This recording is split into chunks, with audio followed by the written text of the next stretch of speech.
رازم ايه لبكرة؟ هو ده السؤال.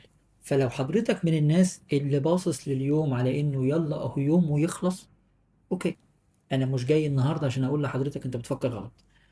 اه، دي حاجة مهمة نشاور عليها. انا مش جاي اقول لحضرتك ان انت النهارده بتفكر غلط، انما انا جاي ابيع لحضرتك فكرة انه ما يتناسب وما لا يتناسب.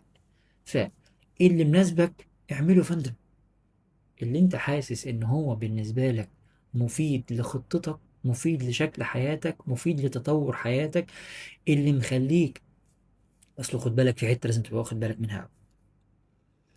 احيانا من كتر ما انا اتعودت على الألم فاصبح جزء من شخصيتي. نقول تاني، من كتر ما اتعودت على الألم وتجرع الآلام دي أصبحت جزء من شخصيتي. عارف انت الهزار بتاع الصحاب لما بنيجي نقول له اه لا انت زعلان يا ابو حميد؟ شكلك زعلان ليه يا عم وانا كلمتك؟ لا ما شتمتنيش النهارده، انت ردحت لي باسمي. عارف انت الهزار بتاع الصحاب